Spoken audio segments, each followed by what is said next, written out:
Welcome back to the second session of week 1 of cohort 3 of the Part-Time YouTuber Academy. You all know why we're here.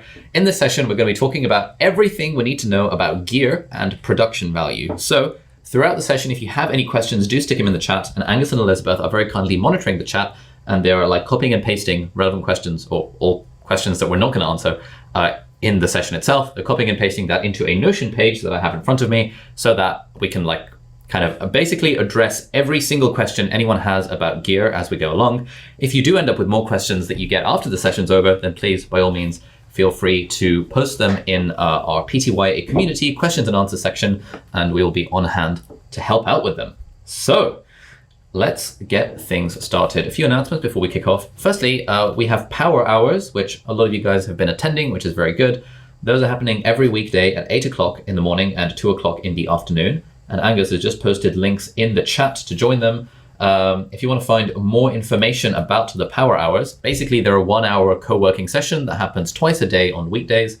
It's a great way of getting involved and doing some deep work. I'm gonna start rocking up to them from next week onwards so that I can write the sample chapter of my book proposal, but most people end up doing something vaguely YouTube related during the power hours. So that's all very good. Loads of information in the Zoom chat. The Power Hour calendars, if you want to add those to your Google Calendar or your iCal, is a separate calendar because otherwise it clogs up the main calendar too much and it's a bit annoying. So check those out. Those are very good and are all available for you to join completely free of charge. Next, we have our Friday Social Club. So we had a very good Social Club session on Tuesday. Was it Tuesday? Yeah, it was Tuesday, which I attended a little bit of. It seemed great and it was nice making friends with people. And sadly being cut off in the middle of it because the breakout rooms were ending. So we have another one of those on Friday, and you'll find that in your calendars. So if you haven't, subscribed to the Part-Time YouTuber Academy Google Calendar or iCal yet, please do, because that has all of the stuff that we're going to talk about. And we also give you reminders every week in emails about what is going on when. So yeah, we also have an office hours session. I believe there's one on Saturday. Again, all of this information is in your calendar. Office hours for the non-Americans amongst us are basically an open Q&A with one of our house masters or me or Angus. So that'll be fun. If you have any questions, you can just rock up and ask them live on camera. And a few more announcements. We also have a Part-Time YouTuber Academy community workshop, How to Go Viral on YouTube and Change Your Life, featuring Marshall and Cora, who were in the last cohort. So they'll be leading a workshop about how they went viral on YouTube and how you can potentially maybe do the same. Again, that'll be in your calendars. Now, all of you should have had emails with Google Calendar invites for the house parties, which are starting from next week. We have sent all of the invites via Google Calendar itself. So if you do use Google Calendar, you will find them rock up in your Gmail. If you do not use Google Calendar, you'll still get an email invite. And if you're using a non-weird email client, you will see a .ics file attached to each calendar invite, which you can add to your iCal. This is just how calendar events work. They're all a little bit weird. I wish there were a way of doing it en masse for everyone, but you all should have gotten the invites for your house parties. If you didn't, for whatever reason, please do email us, support@aliabdaal.com, and we'll try and figure out what's going on, but please search your emails for the phrase invitation or calendar and stuff before you email us, because often, when I get calendar invites, they don't show up in my Gmail inbox for some reason. They just show up in all mail. I don't know why. There's some kind of weird setting, but please search your inbox. Everyone should have calendar invites for the next 5 weeks. If for whatever reason the calendar invite doesn't work, we've also got a section that has direct links to all the Zoom links. So you can always find the links if you need them over on the calendar and Zoom links page on the Part-Time YouTuber Academy community. A couple of community wins to share. So Daniel from cohort 1 has recently become monetized, and in the community win section, he's posted a great bit about how long it took to get monetized, how he got there. Interestingly, Daniel hit 1,000 subscribers and 4,000 watch hours in 52 videos. And 52 videos was exactly how long it took me to hit 1,000 subscribers. And at the time, the watch time thingy wasn't quite there. So I got monetized pretty much from that point onwards, which was pretty awesome. And we also have James and Kai who've shared some community wins, which has been really, really awesome. So definitely, guys, check out the community wins section for more on kind of wins that are happening in the community, which is all fun and games. And please do feel free to share your wins as well so we can all learn from one another. As a reminder, this week's assignment is My Favorite Things, where you want to make a video talking basically, here's a list of video titles that I've done that are all themed around that, but basically talking about any one item, or more than one item if you really like, that you particularly enjoy or like, talking about your experience with them. It could be literally anything, an app, a podcast, a book, a movie, And we want this to be as low friction as possible because we find that the people who actually do the homework, and again, coming back to this thing about consistency, making one video a week is the only thing we care about.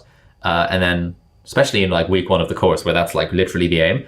And in week 2, we'll talk about kind of niching and idea generation. In week 3, we'll talk about how to make your videos actually good. And in week 4, 5, and 6, we'll talk about expansion, monetization, distribution, outsourcing, all this fun stuff. But it's all on a foundation of you have to make at least one video a week with a few nuances in there that may not apply to your particular circumstances. But for the vast majority of us, one video a week is the thing that we're aiming for. And so please do link this as a new post in the assignment number 1 space in the PTY community. And our team, Nathan, Sarah, Akta, Angus, and Elizabeth, are going through and like giving very, very, very detailed feedback on each homework assignment. So this is good stuff. All right. We have the PTY workbook, which again, if you haven't downloaded it, we're going to be linking as a PDF in the chat. And it also should be on your way to you. I got a confirmation email from the shipping company that they're going to like literally sending them out as we speak. So that'll be fun if you care about getting a physical copy, but otherwise the PDF is identical. The print copy is just like slightly differently formatted for print. Anyway, all that aside, let's get started with this session, which is the ultimate guide to gear, setup, and production value. And I want to start off with a little video that some of you might have seen, or maybe not. Every YouTuber in 2021.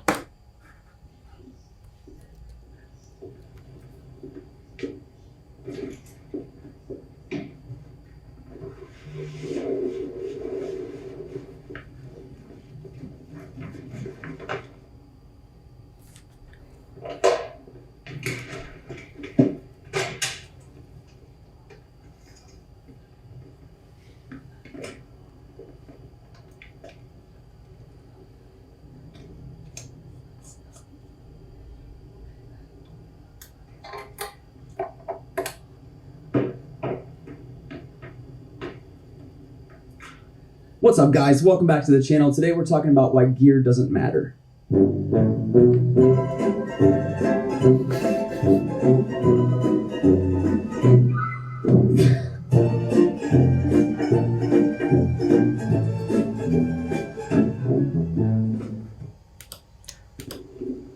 Which brings us to our very first question is, does gear matter? I would love to hear in the chat, what do you think about the answer to the question? How important is gear in production value? Does gear actually matter? It's always interesting asking that question. It's one of the most controversial questions. It's like, you know, pineapple on pizza, Israel, Palestine, you know, does gear matter? It's like on that level of like controversy amongst the YouTuber community. We've got a model for thinking about this. And that model is by appreciating where you are on your YouTuber journey. So step 1 on the YouTuber journey is making one video. All right. Step 2 on your YouTube journey is making one video per week. Step 3 on your YouTube journey is making one good video per week. And step 4 on the YouTube journey is accelerated growth and all the fun stuff that comes with outsourcing and systemizing and all that crap we're going to talk about in weeks 4, 5, and 6. So, does gear matter? Well, does gear matter if you're currently on the making one video aspect of the journey? What do you guys reckon? Does gear matter? Good, there is a resounding no in the audience, which is exactly right. When you are at the start of your YouTube journey, where it's still a bit of a struggle to make one video at a time, gear does not matter. We want to be optimizing everything we can for actually just making the video. I started filming videos on my iPhone because I knew that if I cared about gear, I'd end up caring way too much about gear and end up not actually filming the videos.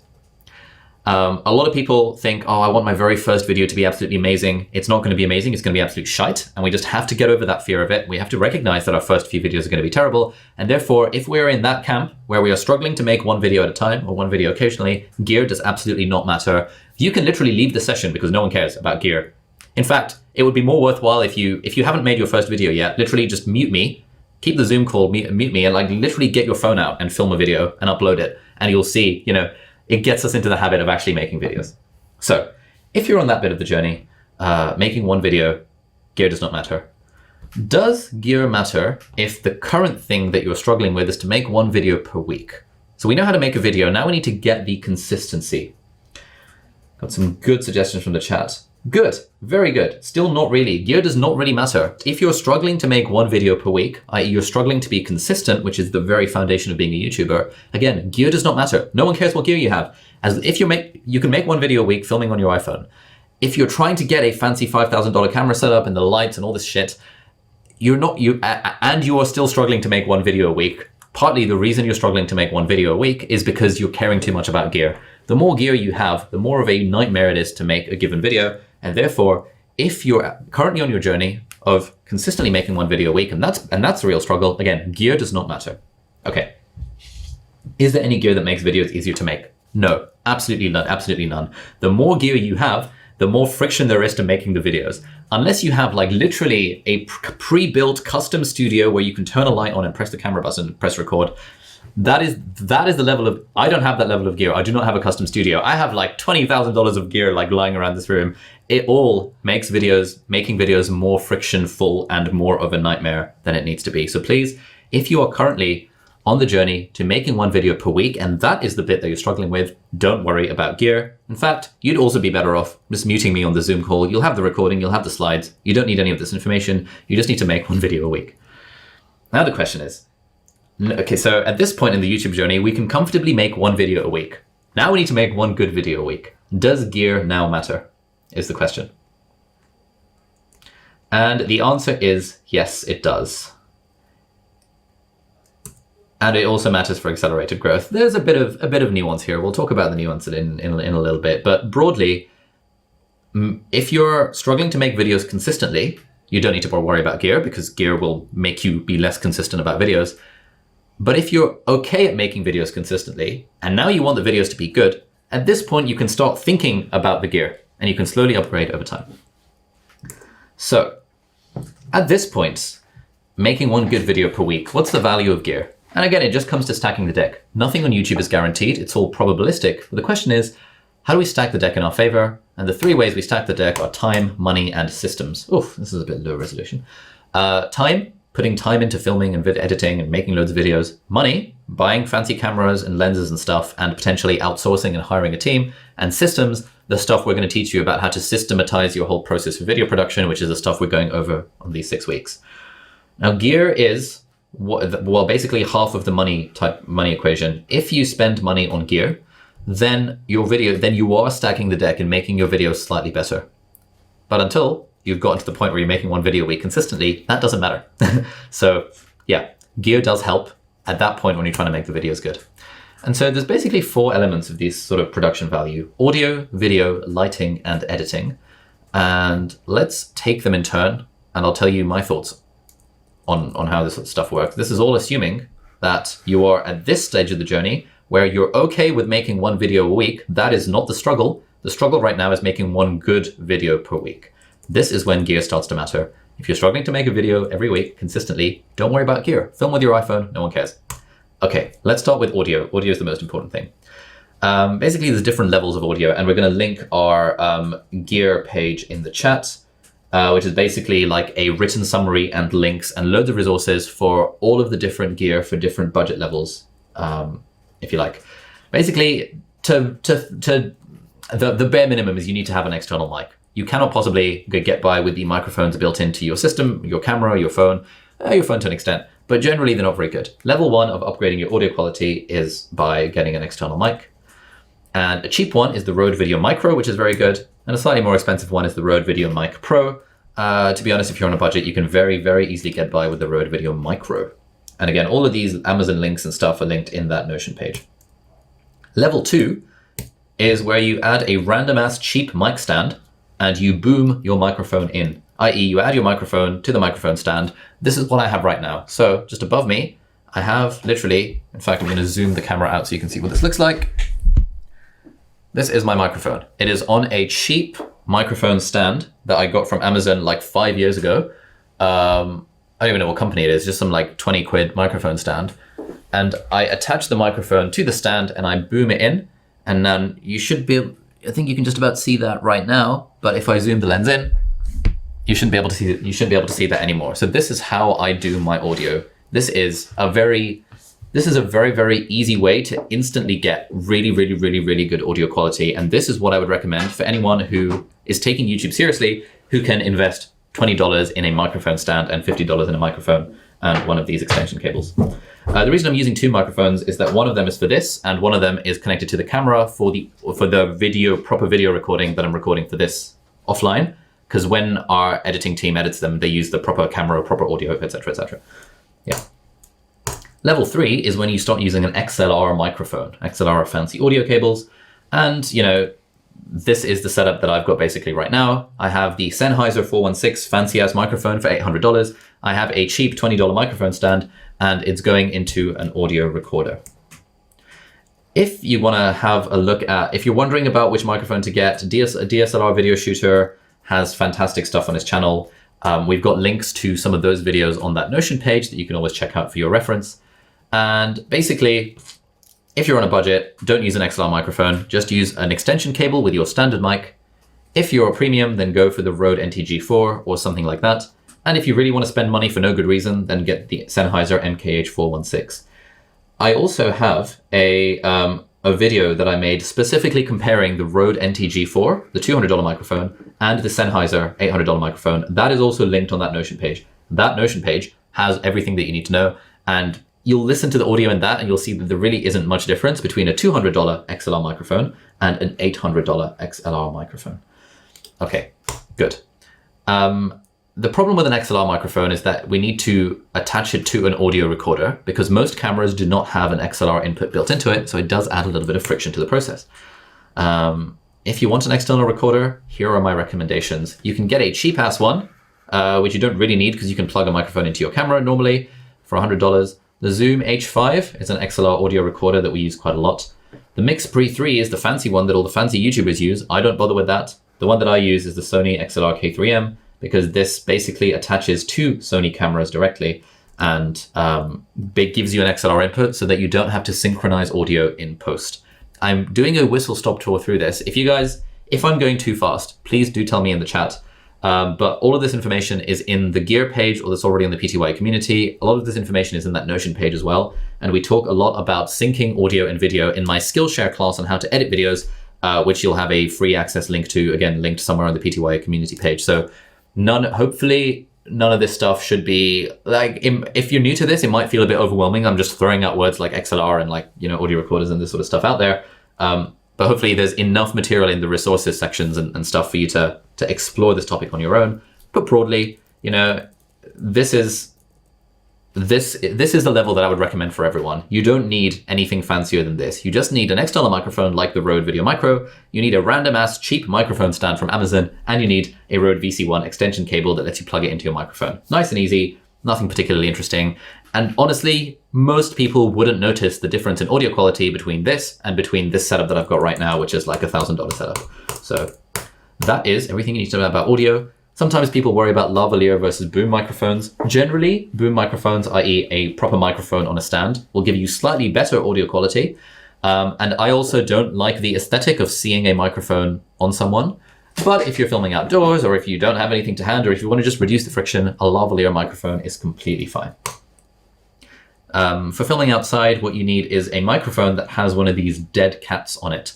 This fluffy thing basically blocks out the wind noise, and so you definitely need to have your wind noise blocked out, otherwise it's going to sound like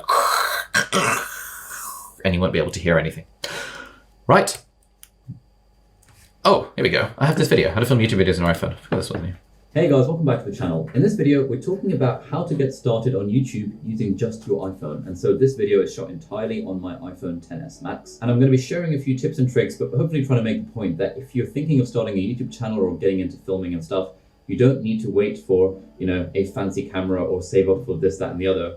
All you need is your iPhone or, you know, Android phone if you're one of those heathens. And you can just get started pretty much from now on, provided, you know, you keep a few things in mind. So yeah. Okay, and in this video, oh god, I hate the magic mouse.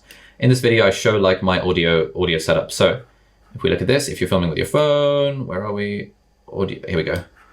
This is a Rode Video Micro. In fact, I'll just play this bit of the video.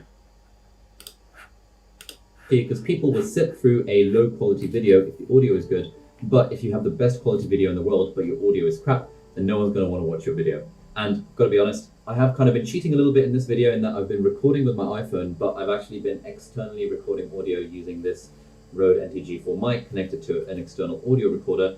But now I'm going to show you what it sounds like using just the iPhone, just so, you know, if you don't have this sort of setup, you don't really need it. So this is what the audio from the iPhone sounds like just on its own. Hopefully you'll hear the difference between this expensive audio setup and the iPhone recording. But hopefully you'll see that actually if you were just getting started on YouTube with just your phone, this actually wouldn't be too bad. It wouldn't be the sort of audio quality that people would be like, oh God, that's garbage, I'm going to turn it. Maybe it would. It actually does sound like absolute garbage compared to a proper microphone. Off immediately. But luckily there is kind of a middle ground between standard iPhone with nothing attached and this kind of fancy audio setup. And that is using a small microphone like the Rode Video Micro. The audio sounds like... So you'll see over here, I've got the iPhone and I've got the Rode Video Micro connected to that, and it's just plugged into my iPhone in the lightning cable. This is a pretty good audio setup and you can definitely get by with that. But now let's Hey move guys, on. welcome back to the channel. And this... Okay, so that's basically everything you need to know about audio. If you have questions about that, like chuck them in the chat and we'll kind of categorize them and go through them at the end of the session. But I just want to blitz ahead with some of this other stuff so we can get a broad overview of everything, and then I will answer any and all questions you need related to audio, video, lighting, editing, any of that kind of stuff. All right, let's talk about video quality. So we've said audio quality is the most important thing. It's okay if you film with your iPhone as long as you have a nice microphone. It's not okay if you film with a super fancy ass camera, but you have a terrible audio. So audio is the most important thing. Let's move on to video quality, which is probably the second most important thing. So camera recommendations. If you're broke, you can just use your phone. If you're on a budget, the Canon M50 is very good. It's about $500. If you have a bit more money, then the Sony a6400 would be my recommendation. If you have even more money, the Sony a7C would be my recommendation. And if you're a real baller with money to splash for no good reason, then the Sony a7S III is the best camera that you can get right now, more or less. Again, all of this information is in that Notion page and in the gear videos that are already in the PTYA community. But really, going from phone to camera will be the biggest jump. And then going from a crop frame to a full frame will be a much smaller jump, but still potentially noticeable. And I'll show you some example footage of what this looks like. So this is the camera more or less that I started with when I was taking YouTube seriously. This is the Sony a6500. I wouldn't recommend the a6500 these days because it does not have a flip out screen. I'd recommend the a6600 or the a6400 if you're going down the circa $1,000 range for a Sony mirrorless camera. Then a few years later, I upgraded to the Sony a7 III. And then a couple of years later, I upgraded to the Sony a7S III, which is the baller camera that I'm using right now that you're seeing this thing on. So the question is, what does it look like? A $500 camera versus a $5,000 camera setup. And I filmed this video for you guys earlier today, which Angus very kindly edited. So this is actually the first time I'm seeing the edited version of this. So we're going to compare the video quality on a $500 Canon M50 with the video quality on a $5,000 Sony a7S III with fancy lens. So let's see what this looks like. Hey friends, welcome back to the channel. Now this is the very first time I'm trying to film something with the Canon M50 using the kit lens. The kit lens is currently set... Hey friends, welcome back to the channel. Now this is the very first time I'm trying to film something with the Canon M50 using the kit lens. The kit lens is currently set to a 35mm focal length with an aperture of... What's the aperture? We should have cut this bit out. Whoops. Okay, so... Hey friends, welcome back to the channel. This is... Hey friends, welcome back to the channel. This is my very first time filming with the budget camera, the Canon M50, with the built-in kit lens. Not built-in, but it comes with it. We are working at a 35mm focal length with an aperture of f5.0. This is... I don't know, this is a test of the quality. We're going to soon switch to my... Okay, if I full screen it, can you guys see the full screen? Is it still sharing my screen on Zoom? Yeah. It is? Okay. Fancy ass camera setup and see what real difference it makes in terms of quality. But hopefully you'll see that given that my audio sounds pretty reasonable, this is nothing to scoff at. Like, you know, the Canon M50 is about $500, including a kit lens. If you want to upgrade a camera to maybe a $1,500 Sony a7C or a $3,500 Sony a7S III with like more expensive lenses, you're not actually getting that much bang for your buck in terms of the improvement in production value. I'm hoping this will be quite reasonable, but let's do a back-to-back test now. So this is the Canon M50 at 35mm, and this And here we have the Sony a7S III. This is a $3,500 camera with a $900 lens attached to it. And this is the 53 millimeters or something, equivalent to the Canon M50's 35 millimeters. So what do you think this looks like? We'll flick in and out like in between these two so you can see exactly what the difference is between a $5,000 setup and a $500 setup. So you're basically paying 10 times as much to get this level of production value compared to the Canon M50. And so this is currently the Sony a7S III. Let's switch back to the Canon right now. And now we've switched back to the Canon M50, and we're using a slightly different lens on the full frame camera. So the Canon M50 is a crop sensor camera, which means the sensor is a little bit smaller than in a full frame camera. And so a 35 millimeter lens on a Canon M50 is equivalent. It's got the same kind of look and feel to a 50 millimeter lens on a full frame camera like the Sony a7S III. So this, again, is the Canon M50. And let's go back to the Sony now. And we're back to the Sony a7S III. So you can decide for yourself, is it worth spending literally 10 times as much money on the Sony a7S III, a full frame system with a fancy ass lens, or does the Canon M50 do the job? There's a middle ground. You could get the Sony a7C with a fancy lens, and there's even a higher end, which is what we normally use, which is an 85 millimeter Sony G Master lens on the a7S III, which is like a $7,000 setup. Who really needs it? Doesn't really matter. Who knows? Anyway, thanks for watching and see you next time. Bye-bye. All right. So yeah, that's kind of interesting. So I think if you're getting started, there is a big jump between going from iPhone to camera, but there's not a very big jump in spending $500 on a camera versus $5,000 versus $50,000 on a camera. Going basic is absolutely totally fine. And I think Elizabeth actually uses the Canon M50 to film her YouTube videos, and she's on like 70,000 subscribers. Yeah, no one is complaining about production value on Elizabeth's videos. Jack Edwards, who's on 620,000 subscribers, uses a Canon ATD. It's like a super old school camera. Nothing fancy about his production value. Does gear matter? Yes, a little bit, but also not that much beyond once you've got a basic camera. Okay. What type of lens should you go for? Very good question, Hader. So let's talk about lens recommendations. Again, if you are broke and you have no money, then iPhone is the way forward.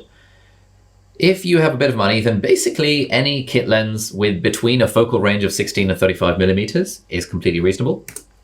If you have a bit of extra money, then a 16 millimeter f1.4 prime lens would be my personal recommendation. Again, more details about this in the Notion page.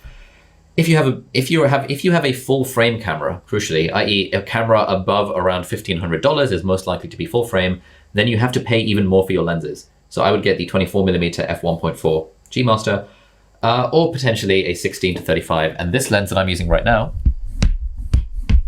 this is a 16 to 35. So right now, this is on a 35 millimeter focal length, i.e. the most zoomed in. And this is the most zoomed out. And this looks a bit weird. I don't really like 16 mil, but 16 mil is pretty good for vlogging. And yeah, 24 millimeter is sort of a nice halfway point. Is it worth getting lenses for your phone? No, doesn't really do anything at all. Instead of getting lenses for your phone, you should just buy a Canon M50 with a kit lens, I think. But yeah, phone lenses are generally pretty solid, and you don't really need an additional lens because it's not really going to make your video quality much better. Now, what's the difference between different focal lengths? Well, we were using 35 for absolutely ages. Like this exact lens is my sort of go-to lens for everything. But we've recently switched to the 85 millimeter lens, and just that switch, like people have been commenting that, oh wow, your production value has gone up. And that's mostly because there is something pleasing to the eye to see a longer focal length lens. It just looks a bit more pro, whereas the more of the background you see, it's kind of nice, but it just looks a little bit less pro. So that was the only thing that we've done, is go from 35 millimeters to 85 millimeters. And it's not a huge difference, I'll be honest, but it's a noticeable difference that people have been commenting on. So what does stuff look like at a different focal length? So this is 85 millimeters. This is 75 millimeters, 50, 35, 24, and 16. And I'm going to keep flicking between these, and you can see what the difference is with the background as we go in and out. Now I did my best to keep angles broadly in a similar frame as you'd expect in a YouTube video with all these focal lengths. But basically the wider the lens is, i.e. the smaller that millimeter number is, the more background you'll get in it. Crucially, one thing I forgot to mention, what I am referring to are full frame focal length equivalents. If you have a crop sensor, like a cheap camera, like the Canon M50 or the Sony a6500 or whatever, you have to multiply your focal length by 1.5 to get the full frame equivalent. So for example, this is 16 millimeters on a full frame. I would never shoot a video like this because it's so distorted and stupid. But if you have a 16 millimeter lens on a crop sensor camera, i.e. a cheap camera, it will actually look like a full frame 24 millimeter. And I was using the 16 millimeter f1.4 Sigma lens, which is effectively a 24 millimeter lens on a full frame camera. I've been using that for like 3 years, and it's only recently that we switched to 35, and then like 2 weeks ago switched to 85. So then the other thing to keep in mind when it comes to, so if it's too fast to see the lens, okay, so focus on the background. Very little will change about Angus himself, other than at 16 millimeters, he's gonna look a bit distorted. But focus on the background and see what's happening to the background as I'm going wider and wider. And now we're going narrower. Look what's happening to the background. And now we're going wider again. Now, okay, so we're all broadly agreed that stuff at a longer focal length looks a little bit better. This looks pretty pro. This does not look particularly pro at all because of the distortion, and it's like, yeah, exactly, like the background's moving further away. The thing we have to keep in mind though is how far away is the camera from our face. So the wider the lens, i.e. the lower that millimeter, so 16 millimeters is really wide. It's a very wide angle lens that you would use to shoot like landscapes and interior design and stuff. But the camera needs to be very close to someone's face to get anything resembling a reasonable looking YouTuber frame. So this is what it looks like at 16 millimeters. This is 24 millimeters. This is how far away the camera is from Angus. And again, 24 millimeters or 16 millimeter on a crop lens is how I've been filming for the last 3 years. So even if you have a very small studio, you can have the camera very close to you. At 24 millimeters, the camera is just a sort of a hand's sort of length away. At 35 millimeters, it's like a hand and a half. So this is 35, and I have to lean forward to touch the camera. And again, 35 millimeter works quite nice if you don't have a lot of room. So 24 or 35 would be if you don't have very much room at all. This is 35 millimeters, 24, 35. This is 50 millimeters. So to get that shot looking the same, basically, you have to be kind of far away to get 50 millimeters, again, on a full frame, which is the equivalent to 35 millimeter on a crop frame. And this is what the 85 mil looks like. It's absolutely miles away. We have the camera halfway in the kitchen in the hallway when we're filming with the 85 millimeter lens. And this living room is just not big enough if we didn't have this entire hallway. And so, yeah, the other thing is like the further away your camera is, the less you are able to connect the microphone to it directly. So for example, we have the external microphone, which is up here. And normally when we record our videos, that connects to literally to my computer, and we record audio in Logic Pro, because our XLR cable is currently not long enough to reach the microphone, to reach the camera. We probably should just get a longer XLR cable, but haven't gotten around to it yet. So that's another thing that you have to keep in mind. As Daryl's pointed out as well, when you have a flip out screen, right now I've got a flip out screen and I can see myself because this is only 35 millimeters. But when it's 85 millimeter and the camera is absolutely miles away, it's very hard to see yourself on a flip out screen. And so generally, if you're a solo operator, I would recommend going with about a 35 or 24 mil focal length and just sticking like that. 24 is like a very, very reasonable focal length to go with. Now, so that's the millimeter number on the lens. What about aperture? So aperture is how much light the lens is letting in, and the lower the number, the more blurry background you're going to get. And we all love a good blurry background, because generally when people see a blurry background, they think, oh my God, this is good production value. So you basically want the lowest f number you can get, and the lower the f number, the more expensive the lens is going to be. That's the only trade-off here. So this is what f4 looks like, and this is what f22 looks like. You'll notice a huge difference. And if you ask most people which is the better photo, they will say the f4 is the better photo because we associate blurred background with being better production value. People working in television and movies will think, oh, that's all lazy and stuff. But the way most people work, the way most of us are trained to see production value, the blurrier the background, the better the video looks. So, what's the difference between different focal lengths, different apertures? This is f1.4. I want you to pay attention to the posters in the background and see how blurry they become. This is f1.4, this is f2.8, and this is f4. And if you focus on the posters in the background, you'll see that as we increase the f number, i.e. we reduce the size of the aperture, we get a less blurry background. The lower your f number, the more blurry your background is going to be. To be honest, no one's going to complain if I shot a video at f4. No one's going to complain that, oh my god, Ali, your production value sucks. But people do notice when I shoot a video at f1.4 that, oh wow, something about your production value is increased. And the thing they're probably referring to, but they don't quite appreciate like consciously, is when you're at a low f number, your background is going to get blurrier. Yes, you're right. At f1.4, the foreground also gets a bit blurry. So if you look at the books, you'll notice that the books are becoming more and more blurry the lower my f number is.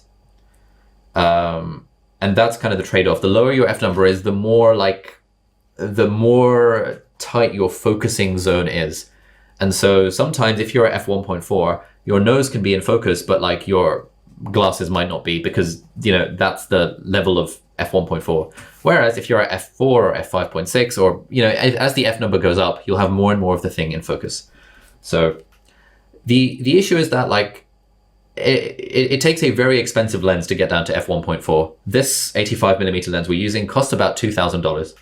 You can get exactly the same lens that goes to an f1.8 for about $500. So the difference between f1.8 and f1.4 is $1,500, and basically no one will know the difference. So 1.8 is very, very reasonable.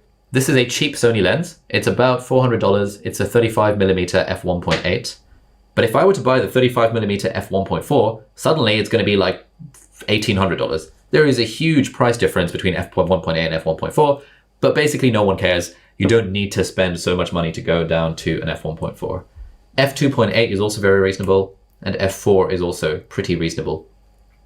The only other thing to keep in mind is, do you go for a zoom lens or do you go for a prime lens? A prime lens is something like this. It only has one focal length. So for example, if I have my 35mm lens on my camera and I give it to someone, they will ask me, how do I zoom in? And I will joke and say, you zoom in with your feet, because on a prime lens, you cannot zoom in at all.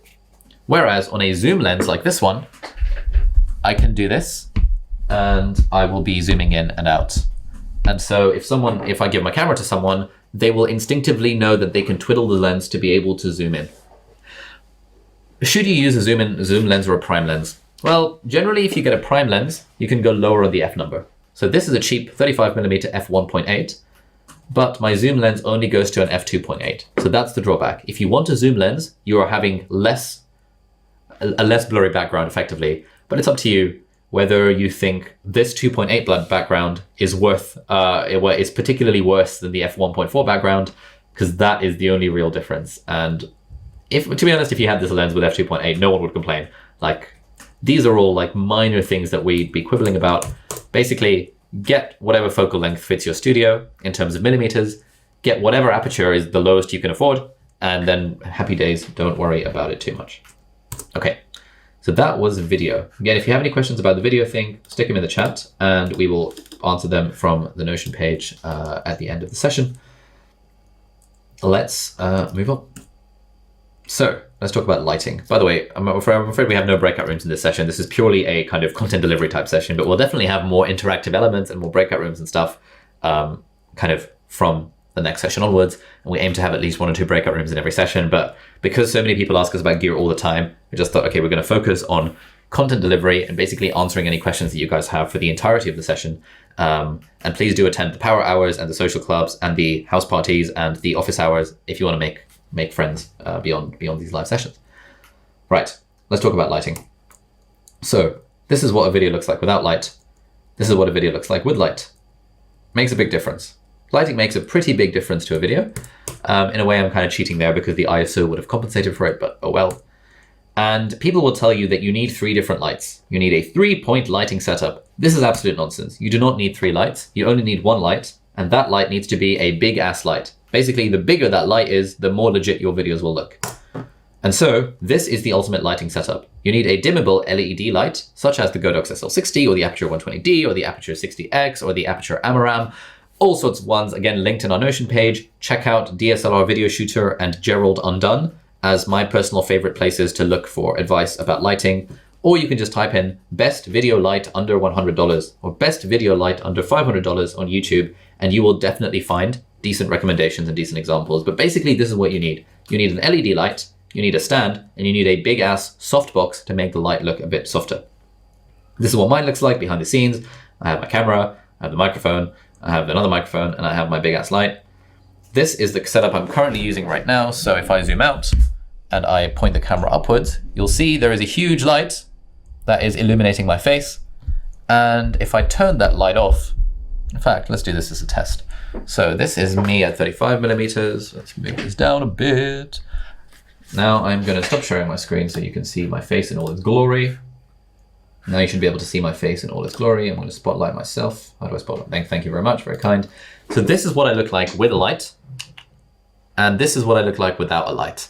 Does it make much of a difference? I think it does personally. I think the light adds a huge amount of production value to a video, and people can just tell that when you have a nice soft light on you, there's just something about it that looks really freaking pro. Whereas when you don't have a nice soft light on you, there's, you know, I've still got a bit of a soft light coming from the monitor, but there's just something about this, at least to my sensibilities and my aesthetics. It just seems so much less pro than having like a $50 light that's mounted to my ceiling. So personally, I think lighting plays a huge part in production value. Let's share my screen again. And so this is what that kind of looks like. This was me before I got a haircut in the last cohort. This light that I've got up here is the Aperture Space Light, which is about $50. And this is quite good if you don't have very much space. So you'll notice here, I have basically no space behind my desk, and therefore I wouldn't be able to fit a huge, big-ass softbox, even though I would like that to happen because that would look slightly nicer. And so I have to compromise by putting this space light above me because that kind of squeezes into a very small space. Then the other bit about lighting is we do want to add practical lights into our background. Basically, lamps. Lamps are a great way of making any background look a little bit nicer. A background without practical lights generally looks a bit crap. A background with practical lights, i.e. lamps in the background, looks pretty good because you get a nice glow, you get a blurry background, it just looks generally pretty reasonable. And if you look at other pro YouTubers, I wouldn't call myself a pro YouTuber, actually maybe I would, you'll notice a lot of them have practical lights. Like Peter McKinnon has like tons and tons of practical lights everywhere. Andy Vella uses practical lights quite a lot. This is kind of interesting. You can see the behind the scenes of what this looks like. He's literally just got he's probably at a 16 or 24 millimeter focal length. He's got his camera on a tripod on his table, but his background looks really good because he's very far away from it. This is his podcast setup, or it was his podcast setup, and it sort of looked something like this, where you've got the space light effectively at the top. This is like a $5 IKEA lantern thing that he used. And it got really pretty solid production value across the board because when you're shooting an interview across a table, you want a nice soft light to be hitting both people's faces. And so really when you're thinking about what light to get for your setup, if you want to get one at all, you want the light to be as soft as it can possibly be because soft lights are the ones that get you the most like nicest looking stuff. If you look here, this is a video called How I Make My Videos where he shows his setup. And you can see he is as far away from the wall as possible because when you're miles away from the wall, you'll get a more blurry background. And he's got his lights bouncing off of his white, like reflectory type thingies just to make the light as soft as possible so it doesn't look particularly harsh. This is again Peter McKinnon, and here's some shots from one of his videos where he shows this is without a light. This is just with his window light. So window lights are pretty good. But window lights are generally not as good as having a huge artificial light source in front of you, because generally you can't really control them. He's turned on his hair light, I believe. This is his key light, his big ass light, and he's turned on the practical light in the background to give himself a bit more of a glow. This is his dark mode setup with a key light. And he's got like, if you just watch my YouTube studio setup by Peter McKinnon, which I'm sure someone will link in the chat, you'll get like a lot of tips around generally what makes a video setup. But you can see he's in front of his window, but he also has his big ass light. And that's the same for us. We always have our light absolutely 100% of the time, but sometimes we open the curtains to make it feel like a light mode video. Sorry. And sometimes we close the curtains to make it look like a dark mode video. But either way, we always have the artificial light.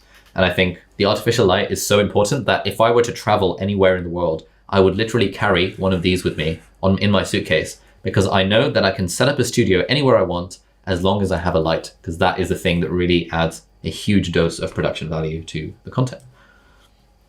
So these are again the two different setups, dark mode and light mode, based on whether the window is open. Otherwise, everything else is the same. And you notice he's got his microphone boomed in, and this is sort of the setup that he'll have in front of him. Where this is kind of how a lot of filmmakers and YouTubers work. If you go into any YouTuber's house, you'll just see a huge light, and that will be the main thing that you see, to be honest. Gerald Undone, fantastic channel that's definitely worth subscribing to, has in-depth reviews about all sorts of cameras, lenses, lighting, all that kind of stuff.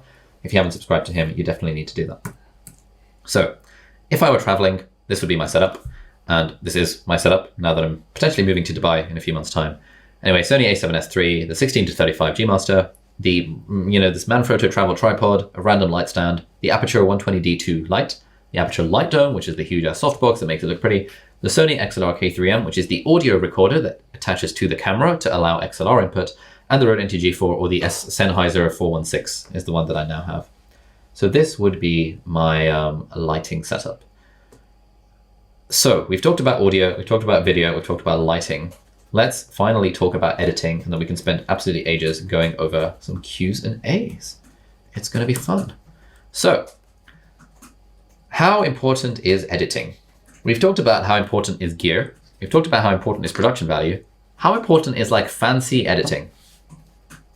And that depends where you fall on the YouTuber spectrum. So, this is the YouTuber spectrum. On one end of the spectrum, we have the camera talker. And the camera talker often leans on their personality. So most YouTubers that you know are on the camera talker end of the spectrum. I am very much a camera talker. Most of my videos are me just sitting in front of a camera and talking to the camera. Most big YouTubers with like tens of millions of subscribers are broadly like camera talking people. Any lifestyle vlogger, most like productivity people, sit in front of a camera and talk to a camera. It's like the basic style of being a YouTuber. On the other end, you have the editing Jedi Master. And the editing Jedi Master leans on production value. And I'll show you an example of what these different people look like. The editing Jedi Master would be someone like James Johnny, or someone like Kurzgesagt, or someone like potentially Crash Course, if you consider their like animation and stuff. These channels that spend absolutely ages on the post-production to make their videos look as great as possible. And along in the middle, you've got your pro filmmakers. These are the people that would be generally are filmmakers and would be using lots and lots of B-roll. So people like Peter McKinnon as a pro filmmaker, Pickup Limes, MKBHD, Marques Brownlee is a pro filmmaker. But these guys don't rely overly much on like very, very, very heavy editing. They rely on very well shot videos with like decent personality, decent production value, and lots of B-roll. So the more on this side of the spectrum you are, the less time it takes to make each video. And the more on this other end of the spectrum you are, the more time it takes to make each video. If you're James Johnny, who we'll show you in a moment, it takes you about 400 hours to edit a video. If you're me, it takes me about 1 to 4 hours to edit a video. And that is the huge difference about how much editing plays a part in kind of being a good part-time YouTuber. If you want to be a part-time YouTuber, it's quite hard to be a editing Jedi Master because it just takes absolutely ages and requires a large degree of skill. Not to say you can't learn it. Anyone can learn that level of skill, and people like James Johnny learnt on the job without knowing any editing beforehand. But it does take a lot longer per video. The downside is that there are loads and loads of people doing the talk to camera, be a YouTuber method, and there are very few people doing the Jedi Master editing a Netflix documentary with every video. There are very few people doing that. So it's easier, basically, it's the rule of life. The easier something is to do, the more people there are doing it. The harder something is to do, the fewer people there are doing it. It's pretty easy to start a YouTube channel and talk to a camera. It's still harder than like starting a podcast or a blog, It's pretty easy overall in the grand scheme of being a YouTuber, but it's very hard to make 20-minute long, incredibly well shot, edited Netflix documentaries for every single time you do a video. So, what is the camera talker like? This is August Bradley. He's a camera talker. Hi. By the way, nothing wrong with being a camera talker. I am also a camera talker, and all of our housemasters, Elizabeth, Jack, Nasser, and Hannah, we're all camera talkers. Most people in this cohort are camera talkers, but as a camera talker, you need to rely less heavily on your editing prowess. Everyone, welcome to our ongoing series on how to create a light operating system in Notion. Today we're going to look at... So that was August Bradley, whoops. And you'll see, it's basically, he's talking to a camera, and at some point he's going to switch to a screencast, and that's his whole video. Production value looks really good. He's upgraded it recently. Why does it look good? Well, it looks good because he's got a blurry background. He has a huge soft light. In fact, you can just about see his light in the corner. That's a soft light. He has huge soft light on his face and blurry background. He's got a practical light. He's got a little fake plant there. I've got one of those as well. It just looks really good. But the only thing making it look good is the fact that he's got a lens with a low f number and he's got a big ass light shining in his face. If he didn't have a lens with a low f number, or he didn't have a big ass light shining in his face, this would not look anywhere near as good as it does. But either way, August Bradley is a camera talker, talking, just giving lots and lots of value, not really leaning very heavily on his editing. Okay, here's someone in the middle. This is a pro filmmaker. This is Pickup Limes. This is one of my favorite YouTube channels. Absolutely incredible. Oh, hey there. I feel like salads don't get enough screen time, so let's change that. I usually feel like salads are this obligatory side dish that we feel like we have to have with our main meal so that we're getting in some more vegetables, but I think salads can be so much more exciting than that. They unlock a load of different flavors and textures if, we make a good salad. So that's what I wanted to share a little bit of today. 3 delicious salad recipes, but also while we make each one, I wanted to explore a little bit of my own personal formula and how I make sure I make like an epic salad that impresses every time. So let's dive right in. Let's first start with the formula in creating a delicious salad. For me, the foundation lies in the trifecta of fats, acids, and aromatics. Oh, hey there. Oops, I wanted to pause that video there. Flavor factors. So we're good. Yeah. Onions, but also spice. Okay, so Pickup Limes, Sadia, is a pro filmmaker. The production value is absolutely unreal. It is freaking incredible. Like the way it's shot, the way it's edited, the B-roll, it's just all so good. But if you actually break down what it is, it's very simple. Basically, she has a cameraman, I think who's her husband, with a long lens with a big focal length and a low f number, and she has a custom built studio for her food stuff that has loads of natural light. Oh crap, there's no space in this memory card. I need to, Angus, can we put in a new memory card into this camera so that we forget this? We can continue the recording, please. Where is an SD card? This is a real problem with my life right now. Oh, it should be in the other camera. The other A7 III, which is somewhere here. Sorry about that. I will carry on. Anyway, what was I saying? Yeah. If we examine like what's going on here, it's not actually that complicated. She has a So let's change that. she's speaking through a smile, she's very nice, very chill. And some more vegetables, but I think that Again, nothing fancy about this. It's just a good camera and a nicely designed studio. And she has probably a huge artificial light pointing at her. You can see the light on her face, and that looks really good. salads can be so much more exciting. Okay, this is a very easy B-roll shot to get because it's basically a close-up with, again, a very long focal length and like a very low f number. They unlock a load of different flavors and textures. Again, this if you're using a 50mm lens with a nice camera, you will just automatically get these kind of shots. And so we look at her and think this is incredible production value, and it absolutely is. But there's nothing fancy about it. It's pretty kind of simple. It's pretty simple to get this level of production value, provided you've got basically a nice camera and a nice lens and a decent background. So she's a pro filmmaker because she leans quite heavily on B-roll. Like her videos would still be good if they didn't have B-roll, but especially because of the niche that she's in, where like food and recipes and stuff really benefits from loads and loads of B-roll. It all just looks really good. But even so, there's not a lot of magic happening in the edit. She's not leaning very heavily on the editing skills. So, who is someone who is leaning heavily on editing? Have a look at this. The Stock Market and Investing, an Ultimate Guide. There's something else that you need to know about money. As time passes, money will lose its value because of something we call inflation. In 1913, a gallon of milk cost around 36 cents. In 2013, the price rose to $3.53, nearly 10 times as much. Most countries aim for an inflation rate between 2 to 2.5% annually. This number is how much value the money you have stored up loses every year, meaning that saving all your money in a bank account actually becomes a problem over time. And that's when you're presented with this term, investing, the idea of using your money to make more money to beat this rate of inflation. You've probably heard about this stock market thing and how it's one of the easiest ways to invest your money. But what even is the stock market? How do you even begin investing it? And is it truly as lucrative as other people want you to believe? Markets open again after the worst week since the financial crisis. Big funds, the hedge funds. The Dow jumping 200 points at the open this morning. Just a good place to put your savings. You suddenly put them together and you say, damn it, that's what's happening. Okay, so that was about a minute, which probably took him like days and days and days non-stop to edit just that 1 minute. Let me show you what a camera talker would do instead.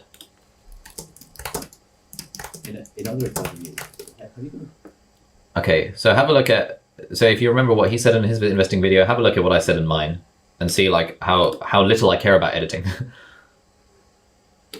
Right, so let's say you want to get started with this investing thing. You might have a bit of money saved. It's probably not enough for a house, but you reckon I should probably invest this in something. Maybe you heard on the news about Tesla or Netflix or Amazon and how if you'd invested 10 years ago in Tesla, then you'd be a millionaire by now or things like that. But if you're new to the game, this whole investment thing can seem like a really complicated black box. Like, how do you even buy a stock? Which even is a stock? Do you just go on Tesla.com and buy some Tesla? Like, how does it work? And if you try and look into this, you get all these acronyms being thrown around like Roth IRAs and 401ks in America, or like ISAs and LISAs in the UK. And on top of that, there is the anxiety that we all have that I know investing is risky and I don't want to lose all of my money. So in light of all of that, this is the ultimate guide on how to get started with. Okay, so we're basically saying exactly the same thing, but when James Johnny does it, because he's an editing Jedi Master, there's very little of him talking. There's very little stock footage, and he's using a lot of stock footage, but it's very well edited together. Like, you know, there's nothing easy about what James Johnny is doing. This is pretty easy to put together. Christian did a good job of editing it, but broadly it's me talking to a camera talker, and a little bit of B-roll, and the occasional Roth IRA, 401k. This, it takes like 100 times less time to edit than something like the editing Jedi Master does. The reason I mentioned all of that is because when we're thinking of using editing to add production value, we want to think about what sort of YouTuber do we want to be? Do you want to be like a James Johnny who spends hundreds of hours editing each video and makes very few videos, which is totally fine, it's entirely reasonable? Or would you rather be a camera talker YouTuber like me, Elizabeth, Nasser, Jack, Hannah, that's 5, or most other people that you know on YouTube, where you can actually get by filming a video for 20 minutes, editing it for 3 hours, and then you're done? Or do you want to be somewhere in the middle of the spectrum where you spend a decent amount of time filming, a decent amount of time getting B-roll, and going for the sort of filmmaker hybrid, where you're not really relying very heavily on editing and like animations and stuff, but you're still increasing your production value through the use of B-roll and through these other kind of techniques?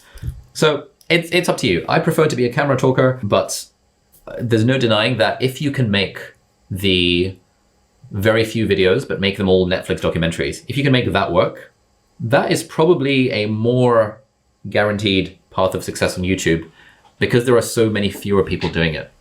And so we've got a great interview with James Johnny in the bonus premium section, where we talk at length about this alternative approach to YouTube. One way of doing YouTube is the method, the sort of start slowly, start with bad videos, get better over time, improve your production value over time, blah, blah, blah, make 100 videos and then make 300 videos and then kind of aim to make 1 or 2 or 3 videos every week. The other way of doing YouTube, which is also works, is make 1 video every 2 months, but just make it an absolute banger every time. And that's the thing that James Johnny does. So it's kind of up to you guys what you want to do. Most YouTubers are in the camera talker camp, but very few YouTubers are in the editing Jedi Master camp, and so you can do what you like. He's also doing a guest workshop, which we'll talk more about in a little moment. So a few key tips for editing. Number 1, tighter A-roll cuts. This is something we've seen in a few of the homework assignments. Basically, if you're going to do the camera talking YouTuber type thing, you want to make your video as sharply cut as possible, which means often cutting out the pauses. Because generally when we're watching a video, we're not used to seeing pauses unless specifically there are pauses for effect. So generally you want to be cutting the pauses out. Titles, lower thirds, transitions, all of this stuff. Elizabeth put a link to my Skillshare class in the chat. So whether you use Final Cut or Premiere or Dissolve or whatever, I basically teach all of this stuff in that Skillshare class. You can just check it out. Background music makes an absolutely huge difference, and we'll stick a cheeky affiliate link in the chat if anyone wants to check it out. We've been using Epidemic Sound since 2017. It's really good. And just having the right background music can really transform the vibe of a video. And so your choice of background music kind of depends on what sort of vibe you want to give. If you look at one of Elizabeth's videos, it's generally quite like chill, upbeat kind of background music. It makes you feel that like it sort of warms your heart. If you look at Matt Diavella's videos, it's generally a sort of a jazz, chill track. If you see Peter McKinnon's videos, it's generally got drums in the background. It's a little bit more high energy, but often it's kind of, you don't really register the background music. It just sort of adds to the vibe of the video without you consciously registering it. I personally prefer a more like acoustic, piano, guitar, upbeat sort of vibe. The sort of inspirational, kind of hopeful kind of feel. But you can kind of find a folder of background music that fits your vibe. And in fact, I have this bookmark. This is the sort of music that I go to. And Epidemic Sound has a great like find similar tracks feature. So this is the sort of background music that I would put a video to. Be like, hey friends, welcome back to the channel. If you're new here, my name is Ali. I'm a doctor based in Cambridge, and today we're going to be talking about all the different ways in which you can improve your sleep. Now, this is something that I've been trying for the last bloody blah, bloody blah, bloody blah, and I've discovered loads of really interesting ways to improve my sleep. Blah, blah, blah, blah, blah, blah, blah, blah, blah. So hopefully you'll see that the specific choice of background music really affects the vibe of the video. Let's pick something else. I don't know, let's go genres. Let's use something weird like, what would I not normally use? I normally wouldn't use hip hop. So I want something that doesn't have vocals. So let's try, I don't know. Let's go for epic and see what that does. Hey friends, welcome back to the channel. If you're new here, my name is Ali. I'm a doctor based in Cambridge, and today we're talking about all the different ways that you can improve your quality of sleep. Now, sleep is one of those really important things that we all have to do for a living, and so it makes sense that we improve the quality of our sleep, and we can do that by doing bloody blah, bloody blah, bloody blah. It's a different kind of vibe. It's a bit more upbeat, a bit more high energy. It's actually quite nice. I actually do quite like this. We should save this. The other one makes you want to fall asleep. This makes you want to like kind of like, yeah, I want to improve my sleep. So it's worth spending a decent amount of time browsing Epidemic Sound and just saving stuff to your like downloads folder or your music folder or your Google Drive or whatever. I've got a list of like 50 different tracks that I've picked over the last 4 years, and we often can just reuse those tracks without worrying about it too much. So yeah, Epidemic Sound, great resource for that. Subtle sound effects as well. Do we have an example of this? Not yet. But like, so by subtle sound effects, I mean that if, for example, a book is coming on screen, I'll make a sound effect. And in Final Cut, you've got these sound effects built in. You can download them again off of Epidemic Sound or online. And just like when something is happening on screen, I think it looks nicer to add a bit of a pop that shows why the thing is happening. So for example, if we watch this bit again. Right, so let's say you want to get started with this investing thing. You might have a bit of money saved. It's probably not enough for a house, but you reckon I should probably invest this in something. Maybe you've heard on the news about Tesla or Netflix or Amazon. So if you notice the let's play that again, so you'll see the subtle sound effect. Again, this just adds production value. You reckon I should probably invest this in something. Maybe you've heard on the news about Tesla or Netflix or Amazon and how most people wouldn't notice that, or they wouldn't consciously notice it, but it's, again, another one of those things that just adds a level of production value to a video. If you can kind of have a sound effect that motivates something coming on screen. And so whenever I have text on screen, I like to have a plop kind of sound effect. That was good. I should make a library. Whenever we have a swish, we go like, that sort of stuff, I think also is a very easy way for camera talkers like me and like most of you guys to add a level of production value to our videos. Rule number 5 is, there's this thing that we often think about in editing called the 10-second rule based on pattern interrupt. The idea there is that something should happen on screen every 10 seconds. That can be anything. But basically, when we're trying to keep people engaged on YouTube, which we're going to talk a lot more about in week 3 of the course, which is all about how do we keep people watching our videos. When we're trying to keep people engaged, we want to pattern interrupt them.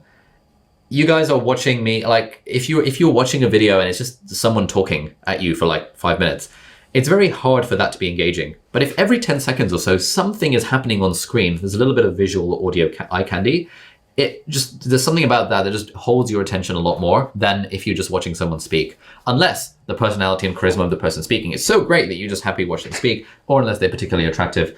Obviously, the latter in my position. Anyway, pattern interrupts. What are the different ways of doing pattern interrupts? I often wonder what makes the difference between success and failure, resilience and giving up, consistency and procrastination, and although there are probably no simple answers, there is a framework that I've recently adapted that has genuinely worked. I've always seen things as being either work or play. Right, so you'll notice with Elizabeth, what she does quite well is putting words for the things that she's talking about. And this is a pattern interrupt.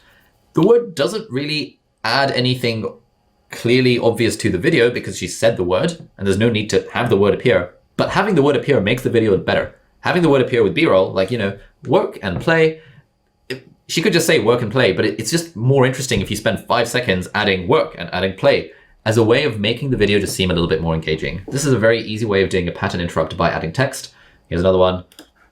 I often wonder what makes things that I could...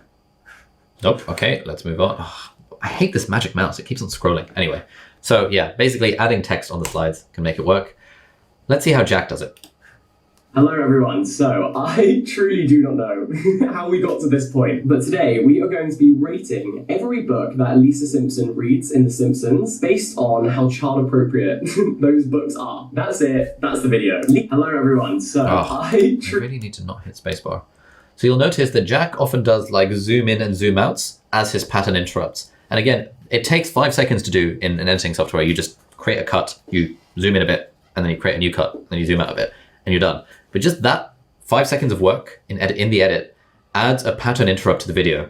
And so you'll see how he uses that for effect over here. She's 8. She is 8 years old. Granted, every book that Lisa Simpson reads in The Simpsons based on how child appropriate those books are. That's it. That's the video. Lisa Simpson is 8. She's 8. She is 8 years old. You see that? She's 8. He's emphasizing it by doing a kind of like shaky camera kind of effect. Again, super easy to do in editing software, but it just adds a little bit of personality to the video. It adds a nice vibe. It's a pattern interrupt that makes us want to listen to the things that Jack is saying. And this channel's been absolutely exploding recently with all the book themed content on there.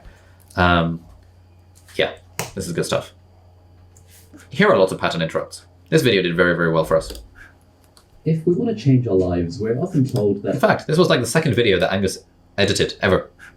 So, good job, Angus. If we want to change our lives, we're often told that we need to think big, make drastic changes, or perhaps even move across continents. But what if we could achieve major transformations just through small tweaks to our daily routines? We all tend to overestimate the importance of single actions and underestimate the power of making small improvements repetitively over a longer period of time. Real change comes from the compound effects of hundreds of small decisions or small habits that, over time, accumulate to produce remarkable results, changing our lifestyles, behaviors, and identities. Hey friends, welcome back to the channel and to the second episode of Book Club, a new series where I summarize the key insights and ideas from some of my favorite books.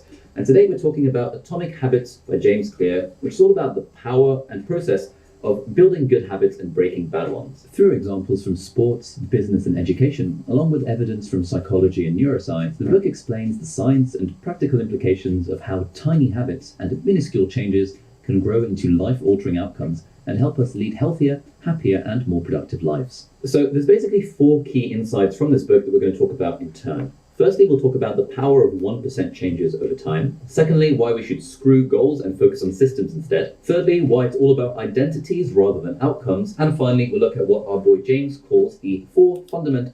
Okay.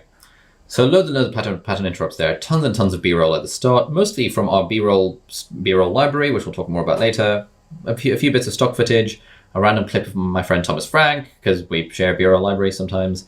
You know, this thing over here, adding a little text for book club, easily downloaded off Video Hive, having a little, B-roll. Basically, whenever I say something, I want the B-roll to change a little bit because it just makes the video more interesting. It doesn't really add anything to the video beyond eye candy, but it just makes it more interesting, makes it more watchable. We often use the overhead camera with a little bit of, hand-drawn stuff, just to, again, as a pattern interrupt to make the video seem a little bit more pro and a little bit less just me talking to the camera. So Yeah. If we want to change our lives, we're often told.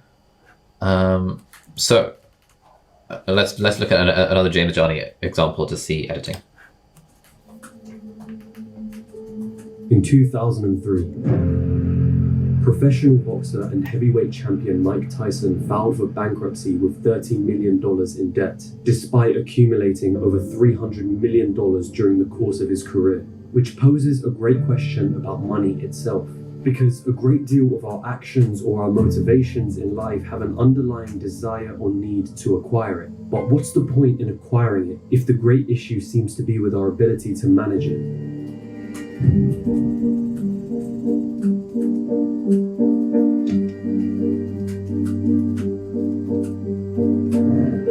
Americans now have the highest credit card. And if you look at James's channel, which has grown from 0 to 800K in like less than a year, no one will say that that was luck because you see the amount of work that's gone into these videos. You see the proof of work. And therefore you can appreciate that, okay, it makes sense that his channel blew up. And often, you know, when it comes to YouTube, and I'm certainly guilty of this, like we're all kind of looking for the hacks. We're looking for like, what are the easy things that I can do to improve my content? And yes, there are easy things. There's things like, you know, the pattern interrupts, the 10-second rule. There's the system stuff that we're going to teach you on the course. But really, it's a case of the more time and effort you put into your channel and the more valuable you make your content, the more likely you are to grow. Like there's an almost direct relationship between those things. And what we want to teach you is the system that helps make that more of a kind of multiplier relationship rather than just a linear relationship. But there's no getting around the fact that you need to put in large amounts of time.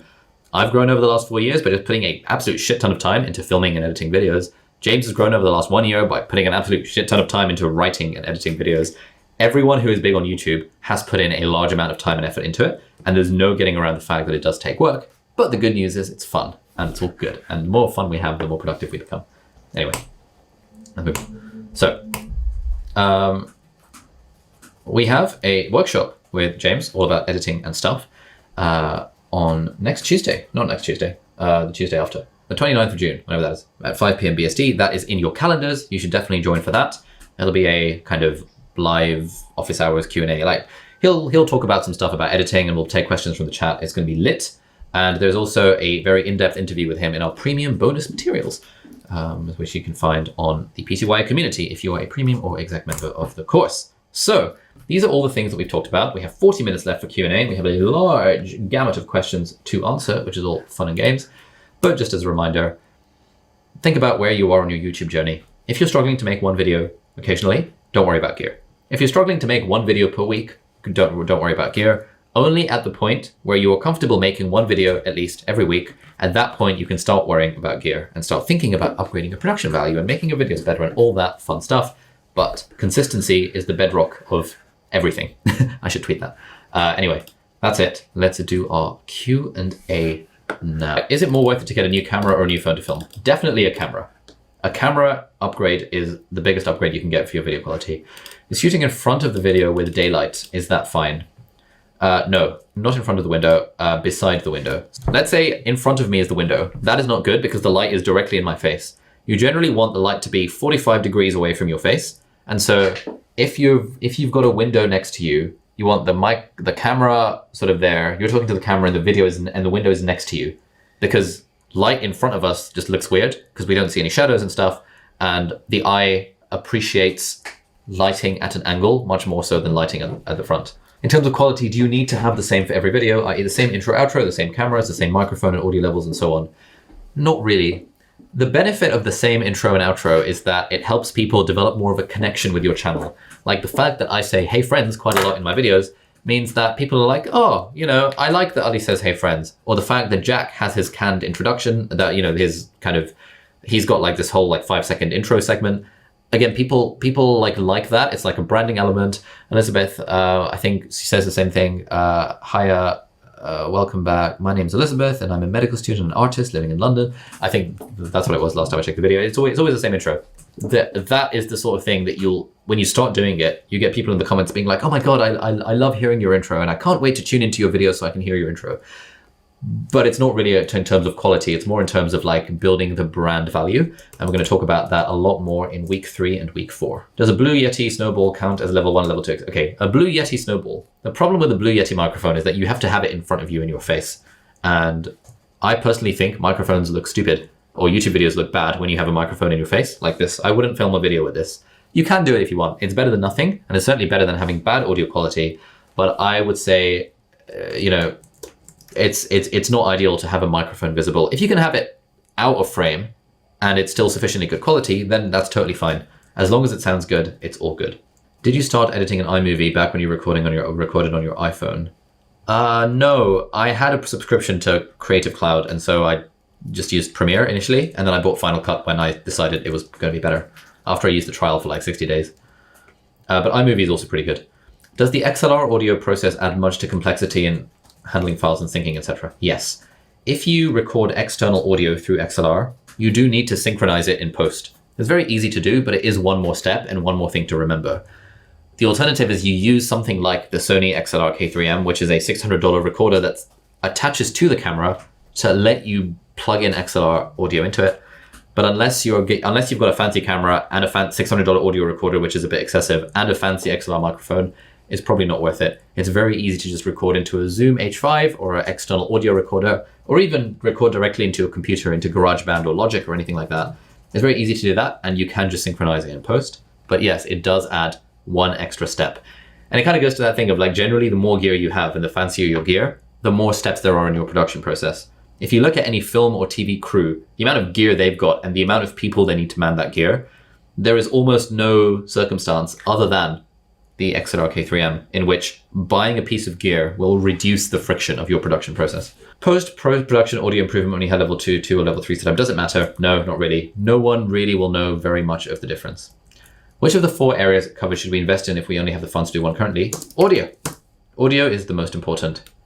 When you have level 2 audio, then you can stop investing in audio. When you record a voiceover, what app should you use to record it? Whatever you want. You can record it in Final Cut directly, you can use Logic, you can use GarageBand, you can use Windows Movie Maker, you can use QuickTime Player, you can use voice notes. I sometimes record my vlog voiceovers just literally in voice notes. It does not matter what app you use to record a voiceover. What's the difference between crop frame and full frame? Okay, good question. This video explains it. APS-C is crop sensor, full frame is full frame. Basically, yeah, crop frames have smaller sensors, full frames have bigger sensors and therefore look a little bit better. So I would recommend watching that video if you really care. Doesn't really matter, but the difference, like, there is often a slightly noticeable jump in quality when you go from crop frame to full frame. Slightly, not very much, very slightly. What kind of lens is most suitable for vlogging? A 16 to 35. But basically, when you're vlogging, you want a wide lens. Because if you have the camera at arm's length away from you, like for example, if I were to hold this up, this would be like a very weird angle to vlog at because it's 35 millimeters and it just looks weird. Whereas if I were to have this at 16 and I hold it up, this is very reasonable. This is what a vlog looks like. So 16 millimeters or thereabouts is the focal length that most vloggers will use when they stick their camera on a tripod. Because if you're a vlogger and you do something like this, you have one of these tripod thingies, this is an 85 millimeter lens. This is going to be looking at the hairs in my nose if I try and vlog with it. But if I vlog with a 16, it's much nicer. I can see the background. It looks very good. So 16 is great for vlogging. 24, 35, 50, 85. These are all great for being in a studio. Some tips on background. Ali's newer videos have much better backgrounds than the older ones. What's the approach? We talk about this a little bit, I think, in week 3, but broadly, just aesthetics, I guess. The reason they have much better backgrounds is like because we've added a table to the living room that's like a fold-up table so that we can have like the plant and the posters in the background. I feel like the older videos had decent backgrounds as well, but if you want to show me an example of what you thought was bad background versus good background, I can comment more on like the specific thought processes, but mostly it's about like what sort of vibe do you want. Adding a lamp is often helpful, adding a colorful light is often nice, and adding a plant is often nice. So that's like my go-to for for backgrounds. What sort of stand can hold a Godos XL60? I have a large stand from Amazon, but it's very wobbly. Basically, if you get any heavy duty stand, it will work. So a C stand is what you want. Basically anything called C-stand will be absolutely perfect. If you try and get something that's not a C-stand, it's going to be wobbly. So C-stand specifically is the sort of thing that you want when you are looking to do fun stuff. How to improve improvement environment for audio, damping furniture, background noise. Okay, yes, your audio quality will improve if you have stuff in the room that you're recording in. If you have a completely big empty space, there's going to be loads of echo, and echo sounds really bad when it comes on audio. Generally, that means don't film in a completely empty space. Put like a rug or like furniture and stuff. If you really want, you can get acoustic blankets, you can get acoustic panels on your walls. I don't bother because I can't be bothered to do that. That adds way too much friction, and I don't want my living room to look more worse than it currently is. And therefore, I don't bother. I just have furniture and a rug. A rug often makes a huge difference to actually a microphone quality as well. And avoid background noise like computer fans. Oh, turn the computer off. But also have the microphone very close to your mouth. Like right now, my iMac is whirring really, really loudly, but hopefully you can't hear that because this microphone, hopefully, is good enough and close enough to my mouth that it's cutting out the noise. Really, the thing with audio is that the single biggest thing you can do to improve your audio is just have the microphone as close to your mouth as possible. So if I zoom out here, you'll see just how close this is to my mouth. I talk like this, and this is like literally a hand's, thingy away from my mouth. You can probably see that. The closer it is to the mouth, the better the audio quality is going to sound. But you can have like a $10,000, $20,000 microphone, and if it's far away from you, it's going to sound worse than a $20 microphone that's right next to your mouth. So basically, yeah, just bring the microphone closer.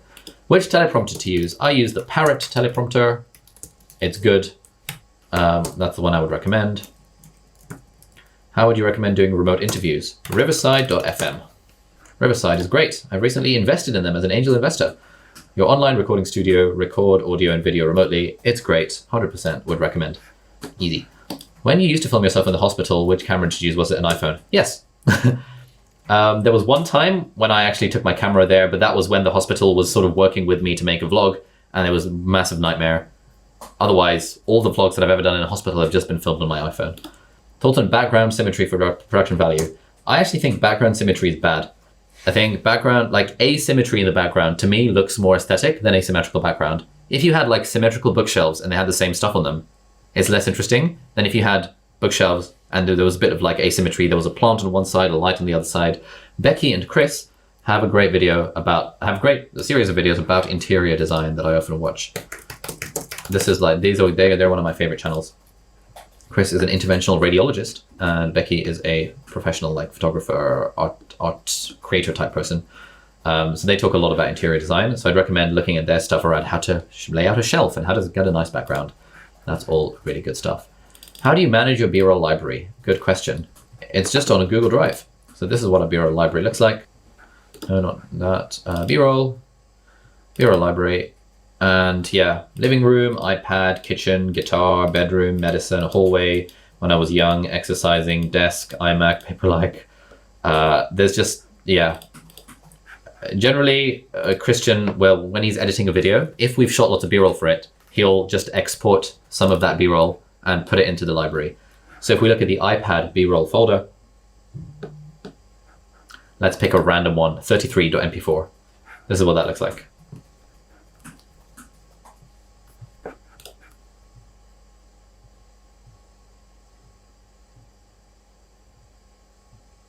You might have noticed that this is the shot we used in that James Clear Atomic Habits video. It's just a slider shot. Yeah, spent a whole day doing slider shots when the iPads came out last year. And now we have like 200 shots in the B-roll library of just iPad things. We've got loads of like living room stuff, desk, sofa, time lapse, working at table. Let's look at desk. Eating at desk, note taking at desk. Let's look at see what that one looks like. So basically, again, this is a big part of being a good part-time YouTuber, that when you film B-roll for stuff, you should save it somewhere so that you can reuse it again in the future if you want to. Oh no, has my Mac just crashed? Oh, no, it hasn't, thank God for that. Yeah, so this is it's just a load of shots of me like writing in the book. But broadly, that is our organization. It's not particularly fancy, but it does the job. Can you discuss lighting for overhead shots? I use a room light and a side ring light, so how can I limit shadows? Yeah, it's really hard. I don't think about it too hard. I think as long as the light as long as you don't have a reflective surface. Like for example, if I'm trying to do an overhead of the iPad and the screen is shiny, then I often see the overhead lights. There's not really a lot you can do about it other than use an artificial light. I generally ignore it. In my experience, most people don't really care, and it's not the sort of thing that moves the needle in terms of video. So it's not something that I particularly am concerned about. But yeah, you do need an artificial light from like a place where your camera is not, if you want to avoid that shadow and that like weird the lighting setup. What's the difference between the M50 and the EOS M50? It's exactly the same thing. How to make a nice thumbnail? Good question. It depends what vibe you want. We're going to be talking a lot more about thumbnails at the start of week 3, where we've got literally a whole session dedicated to titles and thumbnails. But really, what I would recommend is find other YouTubers whose thumbnails have a vibe that you like and just copy that and just do it in your own way. That would be how I would make a nice thumbnail. But it really is different for everyone. You know, we'll talk much more about this on next Monday. But, you know, there's all these people that are like, you know, the shocked YouTuber face. Oh my God. But like, you know, someone like Pickup Limes, her videos are not going to do better if she had like, you know, a shocked face with like a bit of like vegan spaghetti on the side. Like that's just not a thing. It's just not the vibe that she's creating. Her thumbnails are amazing because they look and match the vibe of the channel. So there's a nice phrase that Jack likes to use, which is your vibe attracts your tribe. And when it comes to thumbnail, a vibe is very, very important rather than, you know, shocked YouTuber face. But we'll talk much more about those in week 3. How to plan B-rolls. The way we do it is we think, okay, what are the things I'm going to be talking about? And therefore, what are the shots that I want to get of me doing the thing that I'm talking about? So let's say I'm talking about reading in bed. I think, okay, I want a B-roll shot of me reading in bed. Let's say I talk about taking notes or studying. I want a shot of me taking notes or studying. Let's say I'm going to talk about productivity. I know that having a shot of me typing on my keyboard is a nice close-up shot that basically signals productivity. And so when you start planning B-roll, I mean, if you're getting started, you don't even need to plan your B-roll. You can just like make the video and you can forget about the B-roll. But if you really want the B-roll, you can shoot it afterwards. You don't have to shoot B-roll at the same time as A-roll. And if you recognize that there are some bits of a video that need B-roll, you can just make a checklist of shots that you want and you can do it based on that. What's the thought behind the latest videos always drinking tea, coffee, cleaning the desk? Good question. 2 things. So when I am filming a video while doing something, I find that I am personally more comfortable and I think I come across as more natural if like I'm right. All right, guys. So today I really want to talk to you about how to start a YouTube channel. And it's one of those things whereby, so that kind of vibe is more of a sit down, let's have a cup of tea, let's talk kind of vibe. We were also thinking that like the opening 20 seconds of a video is really, really important. Again, we'll talk much more about this in week 3 where we're talking about how to make our videos good. But the opening 20, 30 seconds is ridiculously important. And so we're always trying to think, how can we make our opening 20 seconds a little bit more interesting? And so, for example, a video that we did last week, or actually, was it yesterday? I'll show you what the opening 20 seconds was.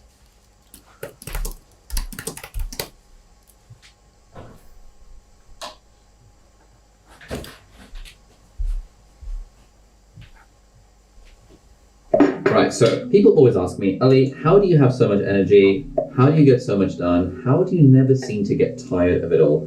And guys, in this video, I'm going to be revealing the secrets behind this, and those are 6 tips on how I'm never tired, and they're all around how I sleep more productively. Let's get into it. Tip number 1 is to use a Kindle on the bedside. So, yeah, doing the coffee thing, kind of a last minute addition, thinking how do we make the first 20 seconds a bit more interesting, and thinking, okay, we can kind of pretend to be putting like loads of teaspoons of coffee into the mug and then like making it with this fancy ass kettle. It didn't add anything directly to the video, but my instinct is that it made people watch a bit more because it's like, oh, that's kind of interesting. What's he doing? And you're listening, but you're also wondering what's going on. So my housemate Sheen has recently started a YouTube channel, not recently, and does a good job of this. And I've actually copied it directly from her, where she struggled initially to put herself out there because she started YouTube fairly recently. And she realized that when she is doing something on camera while talking, she comes across as much more natural. So if we have a look at this video, for example. So, we're gonna cut those and read. written as well. So throughout the whole video, she's talking about why I did a PhD at Cambridge University, but as she's doing it, she's wrapping up her like PhD thesis to send to her supervisors or something like that. And you know, Angus and I filmed a video together earlier today where we were both eating at the same time. And I just find that doing something while filming a video makes it come across as more natural and feels less weird to me personally, but also hopefully makes it a little bit more interesting and engaging for the audience. So that is the thought process behind that. Frame rates. 24 or 25 is the answer. Why? Because that's cinematic. It's what we're used to seeing when we see stuff on TV and in movies. Soap operas look weird because they're shot at like a slightly higher frame rate, like 30 frames per second. iPhones shoot at 30 frames per second by default, which is why you can generally tell when something's been shot on an iPhone because it looks like 30 frames per second. And very few YouTubers, with the exception of MKBHD, shoot at anything other than 24 or 25. So basically stick to 24 or 25 and you're sorted. What lens would you recommend for cooking videos? I would recommend something like a 24 to 70 f2.8. Now with cooking videos, for example, pick up limes. She like the more zoomed in you are on a lens, the more legit the B-roll is going to look like. And so if you have like an 85 or a 75 or a 70 or a 50mm lens, which is quite zoomed in, your B-roll will just automatically look better. If you try and shoot B-roll with a 16mm, it's going to look not very good. And so I think if you're making cooking videos, having a versatile lens like a 24 to 70, you can shoot at 24 if you're sitting across the camera. This is what 24 would look like. So this is approximately what 24 looks like, and I'd probably sit a bit closer to the camera if I was 24. But if you have a 24 to 70, you can also shoot at 35, and this is perfect, like talking ahead. Hey guys, this is my recipe about A, B, C, D, E, and how I'm going to make my vegan salmon, etc., etc., etc. And then, because you've got a 24 to 70, you can go all the way to 70 when you want like a really, really, really sick-looking close-up shot. Basically, the more zoomed in you are, the more legit your close-up shots will look. And so I'd recommend a 24 to 70 for a cooking channel. Could you elaborate on why you don't like lenses for phones? I mean, I don't mind them. They just don't add anything. They don't level up the production value as much as I thought they would. I've tried dozens of them. They just genuinely don't make much of a difference, at least from what I found. Any tips for good lens eye contact when recording? Yes. Do not record with your front-facing camera. If you're recording from a phone, what I would do is I would hit the record button and then I would face the back-facing camera to me so that I cannot see myself. Seeing yourself while you're recording, if you're a beginner, is a nightmare because you're going to look at yourself and you're not going to look at the camera. So right now, I have a monitor attached to the camera, but I'm doing my best not to look at the monitor because I don't want to... This is what it looks like if I make eye contact with the monitor. It probably looks a little bit weird, and this is how beginners make YouTube videos. They like seeing themselves in the monitor. But as the audience, you're probably thinking this is a bit weird. It doesn't look like I'm making eye contact with you because I'm looking to the side of the screen, to the side of the camera to the monitor. And so this is me making direct eye contact with the lens. And so as you get better at filming videos, you will tune out the monitor and you will just make direct eye contact with the lens. But at the start, you know, if I'm filming a video with someone who hasn't been on camera before, I turn off the monitor so that they're not tempted to look at it. They can only allowed to look at the lens. So that's what I would suggest. How can you film overhead shots? You basically need a C-stand or like a makeshift C-stand through like, you know, books and stuff. So one thing that I used to do for filming overheads is I would pile up like a stack of books. I would put a ruler across the stack of books and I would rest my phone on the ruler. And now I have like a field underneath my phone and I can use that to film overheads. That is like a cheap bootleg budget way of doing it, but you can just get a C-stand or a tripod. If you type in on Amazon overhead tripod, you've got tripods that have heads that let you like extend an arm, but generally C-stand is the way forward. What settings would you use to reduce echo? None of them. Settings don't really reduce echo. You want to keep it at 0 dB rather than -10. The way you reduce echo is by having the microphone right next to your face or as close to your face as possible and by having furniture in the background. What's the best screen recording software for YouTube? It depends if you're on Windows or Mac. On Windows, most people use Camtasia. On Mac, I use ScreenFlow. But if you don't want to buy ScreenFlow, you can just use QuickTime Player. I do a lot of recordings just in QuickTime Player. It's built into the Mac. You can just click File, New Screen Recording, and then you're sorted. But for Windows, Camtasia is the one that most people I know use. In the beginning of a career, how much time did you allocate for different stages of producing a video? Writing, filming, and editing. Okay, writing, 10 minutes. Filming, half an hour, editing 4 hours-ish. Yeah, so writing 10 minutes, filming 30 minutes, editing 4 hours. How do you position a podcast microphone for it not to be in the video and at the same time for the voice to be loud enough? Shure is my only microphone, but it seems very quiet when on the boom stand. The problem with a podcasting microphone like this is a podcasting microphone. It is not designed to be far away. This is going to sound absolutely terrible being far away. So when you have a podcasting microphone, the only way it's going to sound good is if you have it with you. That's the problem with the Blue Yeti. It is a podcasting microphone, and therefore to have the best audio quality from it, it needs to be basically in front of your face. The nice thing about a shotgun microphone like this one is that it's not a podcasting microphone, and so I can have it outside of the shot, and it's designed to not be so close to my face that it sounds weird, whereas this is designed to be right up close and personal. So it kind of depends what kind of microphone you have. But if you're just getting started, then don't worry about it. Like, again, whether you have a podcast microphone that's visible or not, it's not going to move the needle for you until you're at that point where you're already making one video a week consistently, and now you want to make them better. And then maybe removing the microphone will make your videos sound a little bit better. But then some people do prefer the style of having, speaking to a microphone. It sort of depends on what vibe you want to create for your videos. So this is not at all like, it's not gospel truth that your microphone should be out of shot. It's just generally what most YouTubers prefer. What if we rely on pre-made B-roll? Would that affect the channel badly? No. Well, again, it doesn't matter. Beyond that, assuming you're making one video a week already and you want to make them good. The thing is that most audiences, most sophisticated audiences, can recognize stock footage when they see it. And most audiences can also recognize when you've actually gone out and shot your own B-roll, because generally you're going to be in it. And I think that if someone is following your YouTube channel, they're more interested in seeing you in the B-roll than they are seeing a random white dude in a hospital wearing a lab coat smiling with a stethoscope in the B-roll. So there are some stock photo sites that look less stock photo-y. I think Matt Tivella does a good job of using stock footage that doesn't look like stock footage. But if we're talking about stacking the deck, you stack the deck a little bit more by using your own B-roll.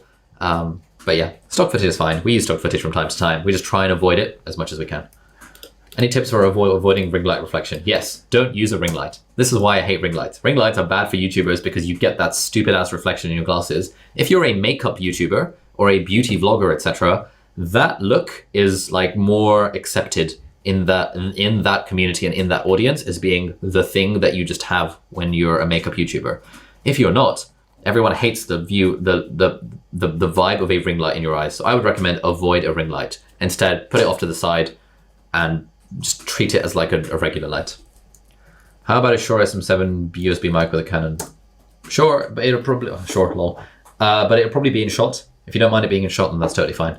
How much should we charge for an editor? We'll talk about this a lot more during week 5, where we talk in depth about how much to charge for an editor. But you should be able to find a pretty decent editor for about $40 to $70 per video. And the more you spend, the more legit your editor will be. The less you want to spend, the more you're going to have to try out lots of editors to find one that is actually good for $40 a video. So I think that's like a reasonable range. Like $40 to $70 per video is what I would be expecting to pay on the low end for a pretty decent editor. Tips on increasing camera presence as a beginner. Again, we have a whole session about this further down the line, but broadly, speak louder, ramp up your, the Ultra Speaking guys are doing a whole guest workshop literally about this. Robbie Crabtree's performative speaking workshop is literally about this.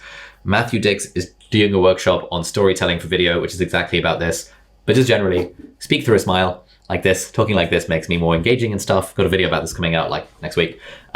Speak a little bit louder. If 5 out of 10 is your baseline, then speak at a 7 out of 10 when you're talking about videos.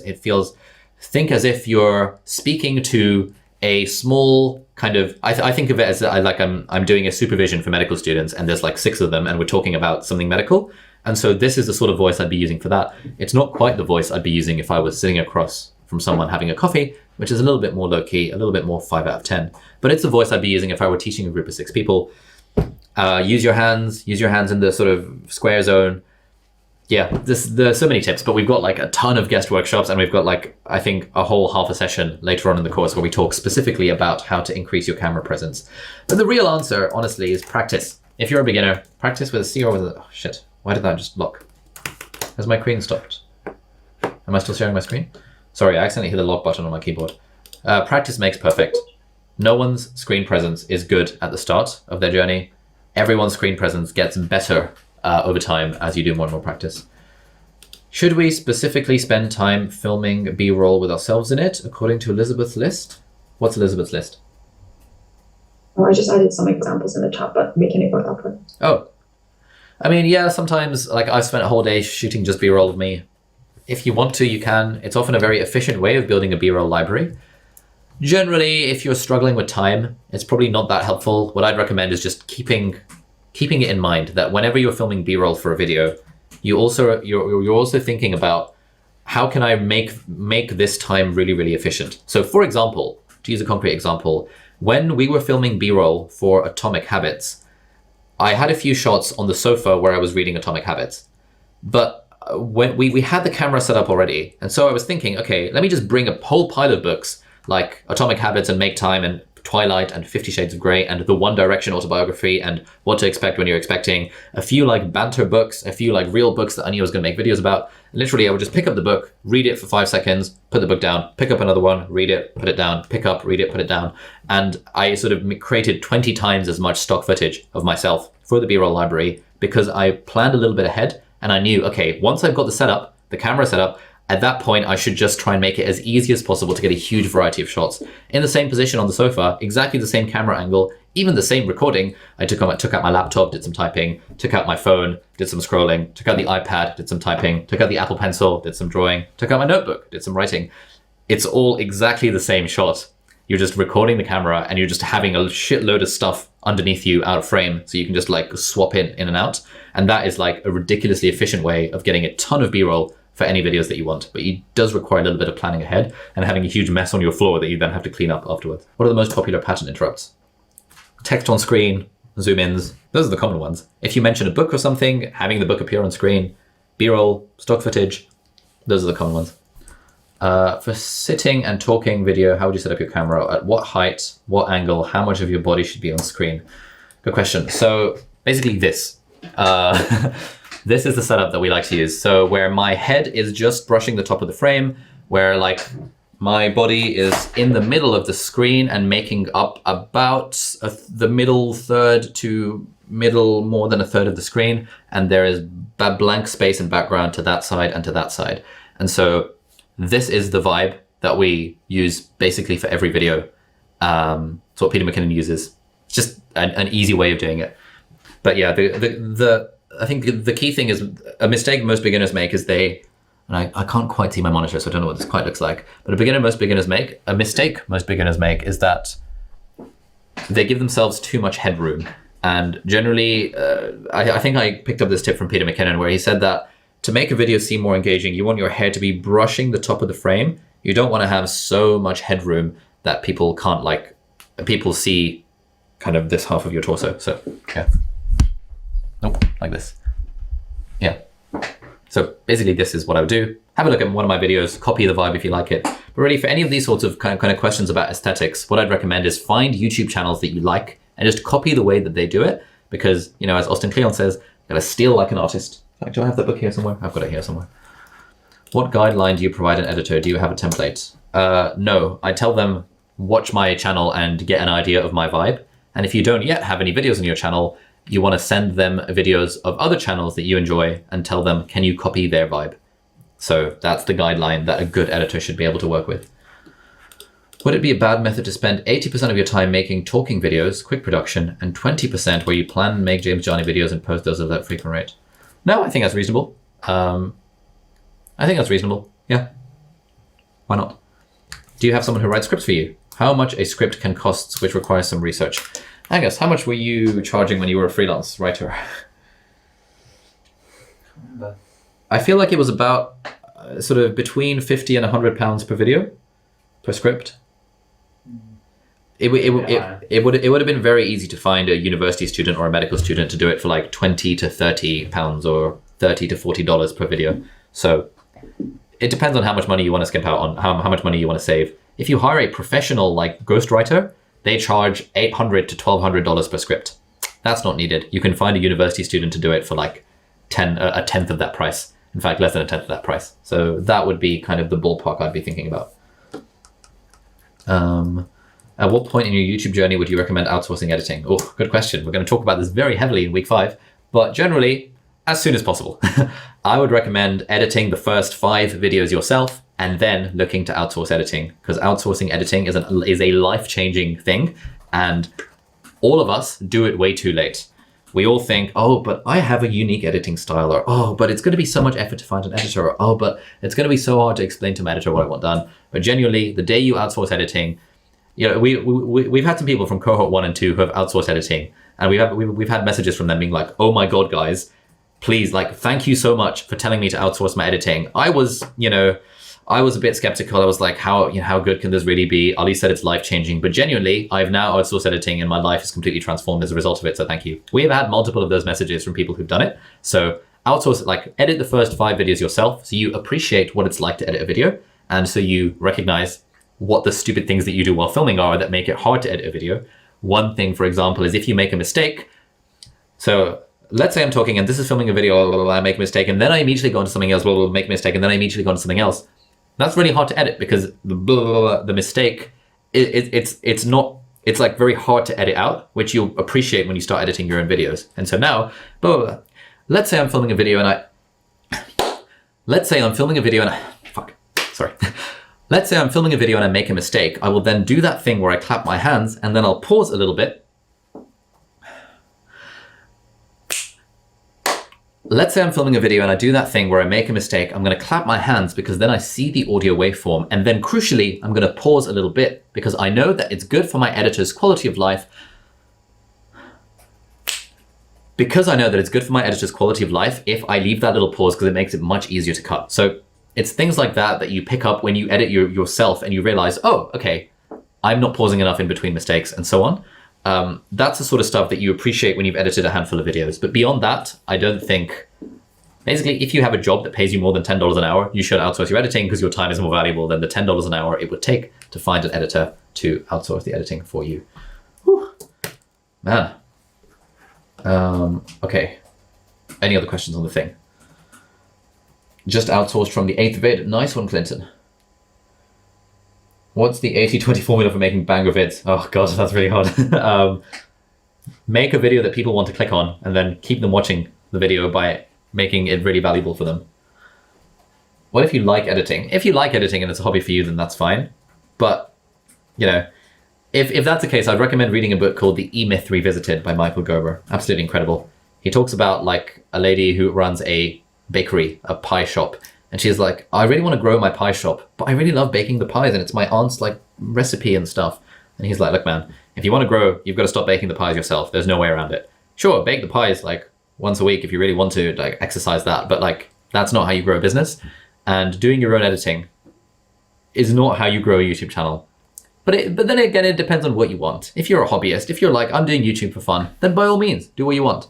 But if you're like me and you're thinking, I'm doing YouTube as a business venture and I want to make money from it and I want it to be good, then it doesn't make any sense to do your own editing because you can always find someone whose time is worth less than yours to do it for you instead. How much do you expect a freelancer to script? Do you just give them a general idea of what your video is going to be about and they write one for you? It depends on the video, really. So let's have a look. Let's look at one of ours. So Gareth, one of our team members, has recently been adding... Why is my Safari so slow? I think it's because it's trying to record on all these different fronts. Gareth, one of our team members, has been recently writing some videos, and I really want to show you what that looks like. So I want to look at video ideas on Gareth's page. And I'll show you the extent of his scripting. So this is a video that I filmed earlier today. He brainstormed about like 20 title ideas, something like that. And yeah, 20 title ideas. And then under notes, we basically had the script for the video. And so this was the stuff that I wrote this morning, just figuring out a hook. And this is what he wrote. So this is the hook. This is tip number 1, sharpen the axe.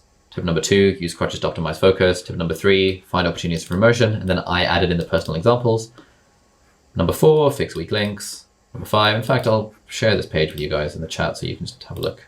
Yeah, that is Gareth, who's like new to scripting videos for us, and this is what his scripting looks like. It's pretty good. I quite liked it.